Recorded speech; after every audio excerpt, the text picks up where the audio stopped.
नमस्कार। आज हम कुछ दस्तावेज देख रहे हैं जो टीचर एजुकेशन मतलब शिक्षक शिक्षा में एक बड़े बदलाव की तरफ इशारा कर रहे हैं। हाँ। ये ITEP की बात करते हैं, integrated teacher education programme, okay. और ये राष्ट्रीय शिक्षा नीति 2020 मतलब NEP 2020 का हिस्सा बताया जा रहा है। बिल्कुल। तो ऐसा लग रहा है कि ये सिर्फ एक नया कोर्स नहीं है, बल्कि शायद शिक्षकों को तैयार करने का पूरा तरीका ही बदलने की कोशिश है। हाँ, कुछ ऐसा ही लगता है इन दस्तावेजों को देखकर। इन नोट्स का टाइटल भी है ITP शिक्षकों के लिए नया मार्ग। तो आज हम यही समझने की कोशिश करेंगे कि इन कागजात के हिसाब से ITP असल में है क्या और भविष्य के शिक्षकों के लिए ये इतना जरूरी क्यों बताया जा रहा है, और इससे मतलब क्या बदलेगा एजुकेशन के फील्ड में। हाँ, इसी पर बात करते हैं। चलिए देखते हैं इन डॉक्यूमेंट्स में क्या खास है।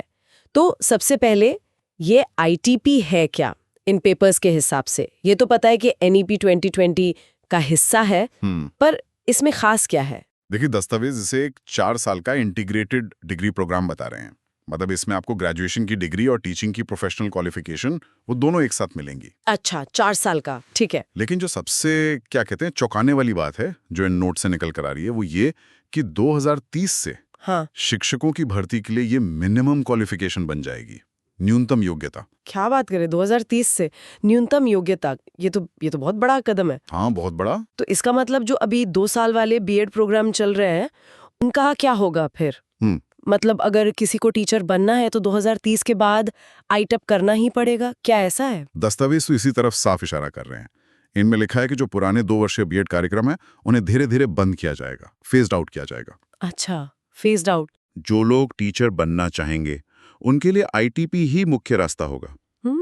कम से कम इन नोट से तो यही लगता है। और इसी वजह से ये डॉक्यूमेंट सिक्योर करियर प्रोस्पेक्ट्स यानी सुरक्षित करियर संभावनाओं पर भी जोर दे रहे हैं। हाँ, वो तो है। अगर अनिवार्य हो गया तो बिल्कुल, जब ये मैंडेटरी क्वालिफिकेशन बन जाएगी तो जाहिर है जिनके पास ये डिग्री होगी उनके लिए मौके भी ज्यादा होंगे। ये न्यूनतम योग्यता वाली बात, ये वाकई सोचने वाली है।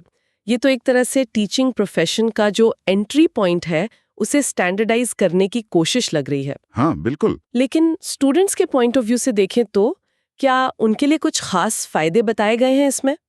मतलब ये सिर्फ एक लंबा कोर्स है या इसमें कुछ नई चीजें भी हैं? नहीं, इसमें कुछ छात्र केंद्रित मतलब स्टूडेंट सेंट्रिक फीचर्स का भी जिक्र है। जैसे एक है फ्लेक्सिबल एग्जिट की सुविधा। फ्लेक्सिबल एग्जिट, वो क्या होता है? इसका मतलब यह है कि अगर कोई स्टूडेंट मान लीजिए किसी वजह से 4 साल पूरे नहीं कर पाता, तो उसे बीच में कोर्स छोड़ने पर भी उसने जितनी पढ़ाई की है उसके आधार पर कुछ क्रेडिट या सर्टिफिकेट मिल सकता है। अरे वाह, ये तो काफी प्रैक्टिकल बात है आजकल की जरूरतों के हिसाब से। हाँ, बिल्कुल। और क्या था, इंटर्नशिप और टेक्नोलॉजी का भी कुछ जिक्र था शायद? हाँ, बिल्कुल।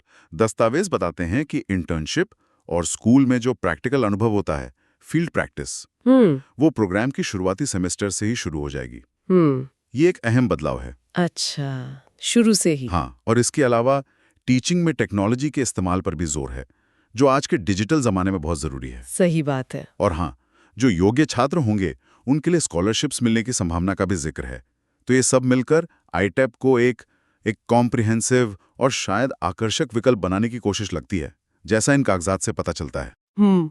शुरुआती सेमेस्टर्स से इंटर्नशिप और टेक्नोलॉजी का इंटीग्रेशन, ये दोनों बातें तो आज के टाइम में बहुत जरूरी लगती हैं। ऐसा लगता है कि कोशिश ये है कि थ्योरी और प्रैक्टिकल दुनिया की जो दूरी है वो जल्दी कम हो। बिल्कुल बिल्कुल। लेकिन करियर वाले पॉइंट पर वापस आते हैं। न्यूनतम योग्यता तो ठीक है, पर भर्ती प्रक्रिया में मतलब रिक्रूटमेंट में ITEP डिग्री वालों को कोई और भी फायदा मिलेगा? हाँ, और ये शायद सबसे ठोस फायदों में से एक है जिसका जिक्र इन दस्तावेजों में है। अच्छा। नोट साफ कहते हैं कि सरकारी और प्राइवेट दोनों तरह के स्कूलों में टीचर्स की भर्ती के लिए ITEP डिग्री वालों को प्राथमिकता दी जाएगी। प्राथमिकता। यहाँ तक कि सर्वोच्च वरीयता और पात्रता, हाईएस्ट प्रेफरेंस एंड एलिजिबिलिटी जैसे काफी मजबूत शब्दों का इस्तेमाल किया गया है। सर्वोच्च वरीयता, हाईएस्ट प्रेफरेंस। ये तो बहुत बड़ी बात हुई। हाँ। इसका मतलब क्या हुआ? मतलब क्या बाकी योग्यता वाले अप्लाई ही नहीं कर पाएंगे, या ITPAP वालों को बस इंटरव्यू में एक्स्ट्रा मार्क्स मिलेंगे? ये वरीयता कितनी मजबूत होगी, कुछ अंदाजा है?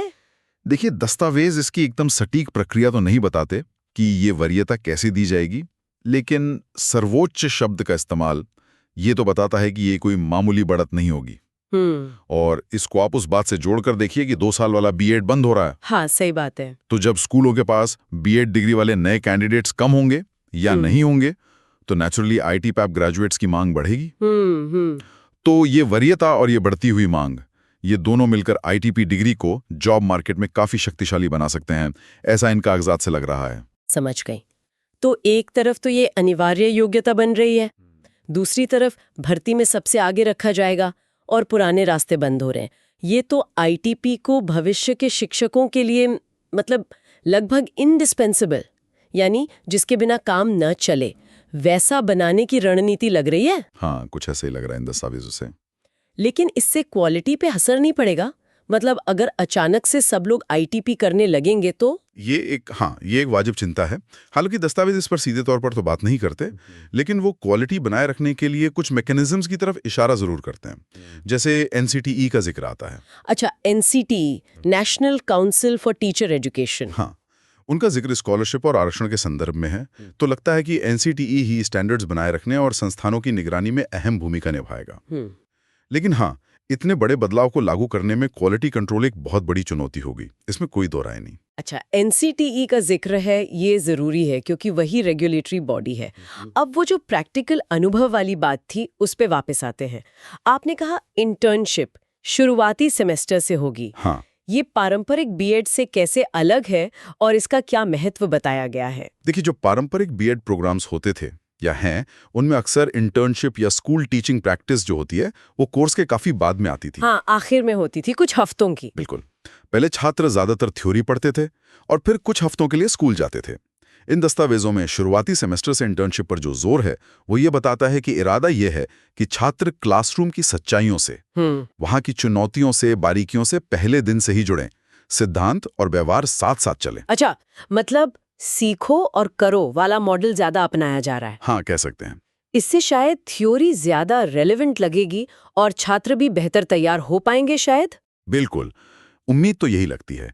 जब छात्र थ्योरी में पढ़ी बातों को फौरन क्लासरूम में इस्तेमाल होते देखेंगे या खुद करेंगे, तो उनकी समझ गहरी होगी और शायद वो इस बात से भी बचेंगे कि थ्योरी तो अलग है, प्रैक्टिकल बिल्कुल अलग होता है। हाँ, ये बहुत सुनने को मिलता है। तो ये एनईपी 2020 के उन लक्ष्यों से भी जुड़ता है जो रटने के बजाय समझ और प्रैक्टिकल एप्लीकेशन पर जोर देते हैं। ये टीचर्स को सिर्फ ज्ञान देने वाला नहीं, बल्कि सीखने की प्रक्रिया को आसान बनाने वाला, मतलब फैसिलिटेटर बनाने की दिशा में कदम हो सकता है। ये वाकई एक बहुत जरूरी बदलाव लगता है। अच्छा, अब आपने सरकारी मदद का भी जिक्र किया था, स्कॉलरशिप्स और आरक्षण, उसके बारे में क्या कहते हैं ये दस्तावेज? दस्तावेज सीधे तौर पर किसी योजना की गारंटी तो नहीं देते, लेकिन वो एनसीटीई या राज्य सरकारों द्वारा दी जाने वाली स्कॉलरशिप्स की संभावना का जिक्र करते हैं। अच्छा, संभावना का। हाँ, और साथ ही एससी, एसटी, ओबीसी, डब्ल्यूएस श्रेणियों के लिए आरक्षण के जो प्रावधान हैं, उनके लागू होने की भी बात कही गई है, जैसा कि सरकारी नियमों के तहत होता है।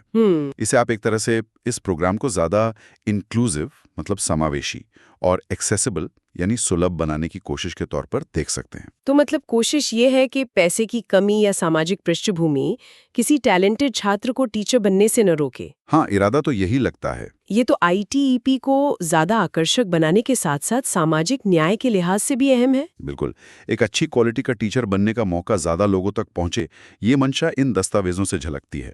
ये दिखाता है कि आईटीपी को सिर्फ एक एकेडमिक प्रोग्राम के तौर पर नहीं देखा जा रहा, बल्कि शायद सामाजिक बदलाव के एक टूल के रूप में भी देखा जा रहा है। कम से कम इरादा तो यही लगता है। अब थोड़ा और बड़ा सोचते हैं। एनईपी 2020 का एक लक्ष्य भारतीय शिक्षा को ग्लोबल लेवल पर लाना भी है। हाँ, तो क्या ये आईटेड डिग्री अंतर्राष्ट्रीय स्तर पर भी कुछ मायने रखेगी? मतलब क्या इसे लेकर कोई विदेश में पढ़ाने जा सकता है? इस पर भी दस्तावेजों में कुछ दिलचस्प बात है। वो बताते हैं कि एक अच्छी तरह से डिजाइन की गई और मान्यता प्राप्त आईटीएफ डिग्री विदेशों में पढ़ाने के अवसर खोल सकती है, यानी इसे इंटरनेशनल लेवल पर पहचान मिल सकती है। अच्छा, लेकिन यहाँ एक बहुत जरूरी क्वालिफायर भी है, एक शर्त है।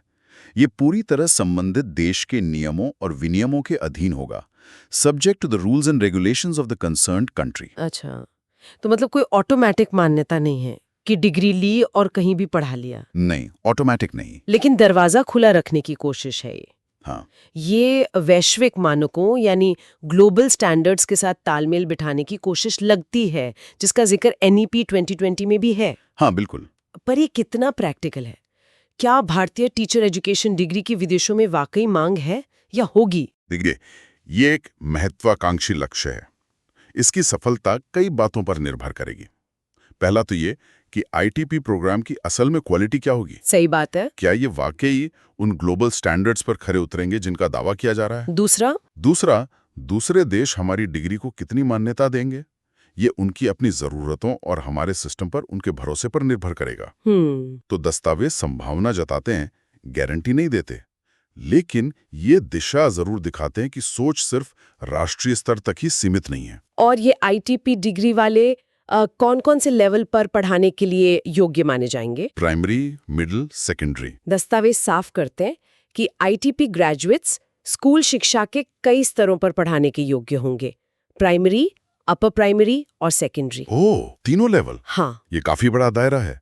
इससे ग्रेजुएट्स के लिए रोजगार के विकल्प बढ़ जाते हैं। तो मतलब एक ही डिग्री से कई लेवल्स पर पढ़ाने की योग्यता मिल जाएगी। और जैसा हमने पहले बात की कि 2 साल वाला B.Ed बंद हो रहा है और भर्ती में सर्वोच्च वरीयता मिलेगी। हाँ, तो इनकी मांग तो सरकारी और प्राइवेट दोनों जगह बढ़ने की उम्मीद है। ये योग्यता का दायरा और बढ़ती मांग का कॉम्बिनेशन, ये तो करियर के हिसाब से इसे काफी मजबूत दिखाता है, जैसा इन दस्तावेजों से लग रहा है। बिल्कुल। अगर हम इन सारे पॉइंट्स को एक साथ रखें तो इन दस्तावेजों के हिसाब से आईटीपी की तस्वीर कुछ ऐसी बनती है। बताइए। पहला, अनिवार्यता, 2030 से न्यूनतम योग्यता। दूसरा, प्राथमिकता, स्कूलों में भर्ती के लिए सर्वोच्च वरीयता। ठीक है। तीसरा, व्यवहारिकता, मतलब थ्योरी के साथ शुरू से ही इंटर्नशिप, गहरा प्रैक्टिकल अनुभव। हाँ। चौथा, आधुनिकता, टेक्नोलॉजी इंटीग्रेशन, फ्लेक्सिबल एग्जिट जैसे नए एलिमेंट्स। पांचवा, सुलभता, मतलब संभावित सरकारी स्कॉलरशिप और आरक्षण से इसे ज्यादा लोगों तक पहुंचाने की कोशिश। छठा, व्यापकता, प्राइमरी से सेकेंडरी कई स्तरों पर पढ़ाने की योग्यता। और सातवां, वैश्विकता, यानी इंटरनेशनल अवसर की संभावना, भले ही शर्तों के साथ हो। तो ये सब मिलकर इसे टीचर एजुकेशन के फील्ड में एक बुनियादी बदलाव, एक पैराडाइम शिफ्ट की तरह पेश करते हैं। वाकई इन दस्तावेजों को देखने के बाद ये साफ लग रहा है कि ITP को सिर्फ एक और कोर्स की तरह नहीं देखा जा रहा। ये तो टीचर बनने की पूरी यात्रा, क्वालिफिकेशन से लेकर तैयारी, भर्ती और शायद करियर ग्रोथ को भी नए सिरे से डिफाइन करने की एक बड़ी महत्वाकांक्षी योजना लगती है। हाँ, बिल्कुल। तो इस पूरी चर्चा का सार यही निकलता है कि इन दस्तावेजों के मुताबिक ITP भविष्य की टीचर एजुकेशन का बेस बनने जा रहा है, जिसे 2030 तक अनिवार्य बनाने और भर्ती में सबसे ज्यादा प्राथमिकता देने का इरादा है। हाँ, सार तो यही है, लेकिन इन दस्तावेजों में एक और दिलचस्प पहलू है जिस पर हमने ज्यादा बात नहीं की और जो सोचने के लिए एक अहम सवाल छोड़ जाता है। अच्छा, वो क्या है? इसमें ईचेस की ये नेतृत्व की भूमिकाओं के रास्ते, pathways to leadership roles in education का भी हल्का सा जिक्र है। Oh, leadership roles. मतलब सिर्फ क्लासरूम टीचिंग तक ही बात नहीं है, ऐसा लगता है। इसका क्या मतलब हो सकता है? स्कूल मैनेजमेंट में जाना या करिकुलम डिजाइन या कुछ और? देखिए, दस्तावेज इस पे ज्यादा डिटेल नहीं देते, बस एक जिक्र है, लेकिन ये इशारा जरूर महत्वपूर्ण है। ये सवाल उठाता है कि क्या आईटीपी का मकसद सिर्फ अच्छे क्लासरूम टीचर बनाना है, या ये भविष्य के एजुकेशन एडमिनिस्ट्रेटर, मेंटर टीचर या पॉलिसी में योगदान देने वाले लीडर्स भी तैयार करेगा? हाँ, ये सोचने वाली बात है। NEP 2020 शिक्षा में क्वालिटी और सुधार पर बहुत जोर देती है। उस बड़े लक्ष्य को देखें तो इन दस्तावेजों से जो संकेत मिल रहा है, उसके हिसाब से शिक्षकों के लिए ये लीडरशिप के रास्ते कैसे दिख सकते हैं? क्या ITEP उन्हें इन भूमिकाओं के लिए भी तैयार करेगा? ये एक ऐसा सवाल है जिसका जवाब शायद आने वाले समय में और साफ होगा, लेकिन इन दस्तावेजों ने ये सोचने की एक दिशा जरूर दी है।